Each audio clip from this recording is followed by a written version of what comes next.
Hello, everybody. Dr. Luke Deckard here, physical therapist and founder of Back9 PT and Performance.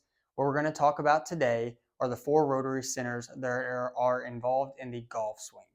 So we're going to break down a test for each center: the neck, the thoracic spine, the shoulders, and the hips. And we're going to show you how you can assess yourself at home to see if you would benefit from further testing and treatment this winter to help take your game to the next level. So we're not going to talk about these in any particular order, but we're just going to kind of work our way through them and kind of want you to do the self-assessment as we go as well. So test number 1, we're actually going to look at the thoracic spine. So for this test, I'm going to have you find a chair. I want you to grab your golf club and just let it rest on your shoulder blades. So here, what we're going to try to do is we're going to look to turn in our backswing, and then we're going to do the same thing. We're going to try to go in our follow through. What I'm looking for here is to see if you have the ability to turn 45 degrees through your shoulder planes without, trying to bend the club, cheat, break, legs come apart. And then same thing with our follow through. What that is going to tell us is if you have the adequate mobility, to get back into your backswing and follow through properly. If you don't have that bare minimum of 45 degrees, we're likely going to see some issues in the lower back or even the neck, kind of with your swing.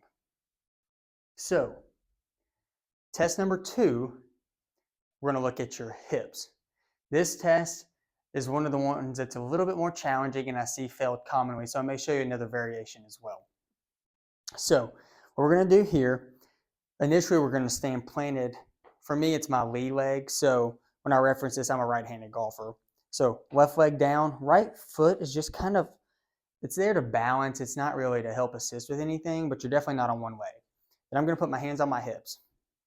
So from this position, what I'm going to do is I'm going to try to rotate again in my backswing, and then I'm going to follow through.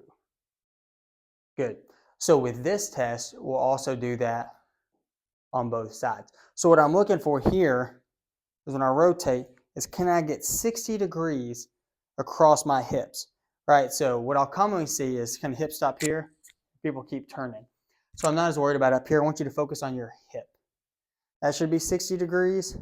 And same thing here. So if I rotate 60 degrees there. Like again, you're going to test this on both legs to see. If you're having a little trouble with that test for your hips, you can also sit in a chair. And from the chair, what we try to see is, do you have 45 degrees of that hip internal rotation? We're trying to lift. Again, I don't want to see you cheating or leaning, but see, if we don't have 45 degrees there, where it comes down, you're likely going to have some issues or have to make modifications in your swing to adequately kind of address those. Now, the last 2 tests we're going to talk about are going to be for the neck and for the shoulders. So the first one we're going to look at is neck rotation. So if you think about the importance of the neck, right, is it doesn't adequately move like this in the swing, but we rotate in our backswing, our neck is in relative rotation.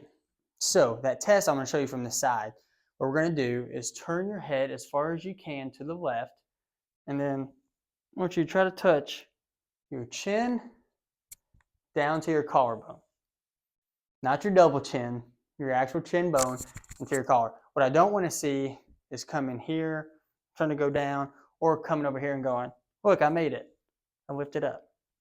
That doesn't count. That counts as a fail. But again, you would check that both sides to see if we have that adequate motion in our neck to kind of get up in the swing. The last test that we're going to see is going to be for your shoulders. This one, again, is pretty difficult, but can kind of tell us a couple of different things. So we're going to get into that golf posture here. Arms kind of out. We're going to test one arm at a time. But what I'm going to see is, do I have the ability to get that arm really trying to get past that spine angle? So if this is that 90 degrees, maybe that's my spine angle. What I really want to see is, can I get that extra bit? Because what that's going to help in the golf swing, that's going to help me get in and shallow that club and get it on plane. If I don't have that motion, then I'm going to have some issues maybe getting on plane. So that could be, again, from mobility or strength. Almost all of you are going to fail at least one of these tests, and most of you are going to fail multiple. If that's you, please reach out from our contact list below and set up a free discovery call, and let's chat about how I can help you take your game to the next level this winter. All right, guys, take care.